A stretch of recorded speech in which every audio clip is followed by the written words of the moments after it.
Bismillahirrahmanirrahim. Assalamualaikum warahmatullahi wabarakatuh. Selamat pagi, siang, ataupun malam kepada semuanya. Perkenalkan, nama saya Vidya Afifah Aziz dari kelas 10 MIPA 7 akan memaparkan biografi salah satu idola saya, yaitu Ibnu Hajar al-Asqalani. Kehidupan awal Ibnu Hajar. Ibnu Hajar al-Asqalani memiliki nama lengkap Ahmad bin Ali bin Muhammad bin Kinani al-Asqalani dan dikenal sebagai salah satu ulama ahli hadis. Beliau lahir pada tahun 773 dan wafat pada tahun 852 Hijriah pada umur ke-79 tahun. Ibnu Hajar lahir di kota Asqalan, Palestina. Namun, pendapat lain mengatakan ia lahir dan hidup di Mesir. Terlepas dari itu, dalam kisah Ibnu Hajar al-Asqalani yang tertulis dalam buku 60 biografi ulama salaf karya Syekh Ahmad Farid memberi gambaran cukup detail tentang beliau. Salah satunya, Ibnu Hajar digambarkan memiliki sosok berkulit putih, memiliki raut wajah yang berseri-seri dan bercahaya. Selain itu, ia memiliki bentuk tubuh yang baik dengan tinggi badan sedang, berjenggot lebat namun berkumis tipis. Ia tumbuh sebagai anak yatim piatu karena ayahnya meninggal saat usianya baru menginjak 4 tahun. Kemudian disusul oleh ibunya. Karena itu, sejak kecil Ibnu Hajar al-Asqalani diasuh oleh kerabatnya Zaki ad-Din al-Kharrubi yang menjadi wali sahnya. Masa remaja Ibnu Hajar. Masa remaja Ibnu Hajar ia isi dengan belajar. Salah satu guru Ibnu Hajar al-Asqalani adalah Syamsuddin bin al-Alaf, di mana ia belajar menghafal Al-Quran sejak usia 5 tahun.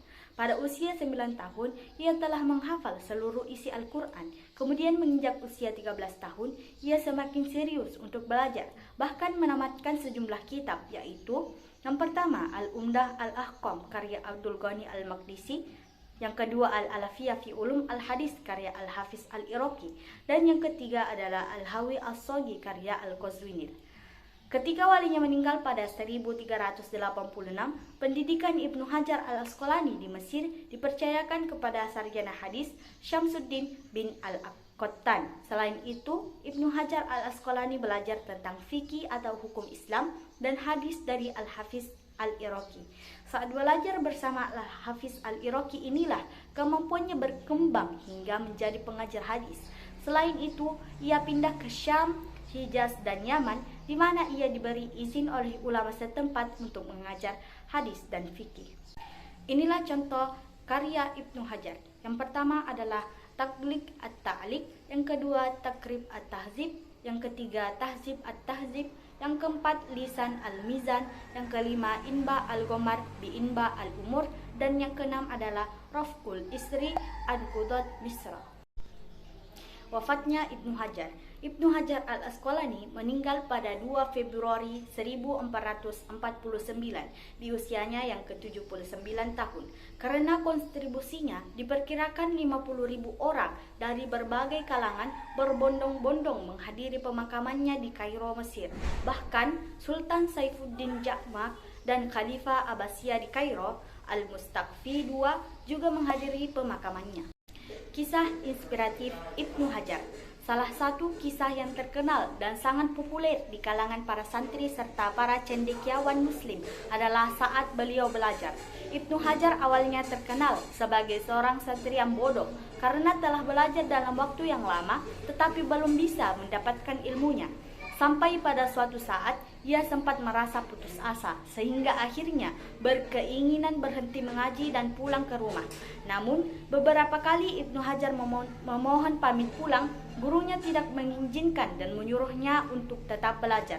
Hanya saja, karena beliau terus meminta pulang, sang guru pun mengizinkan dan berpesan kepadanya untuk tidak pernah berhenti belajar dimanapun berada.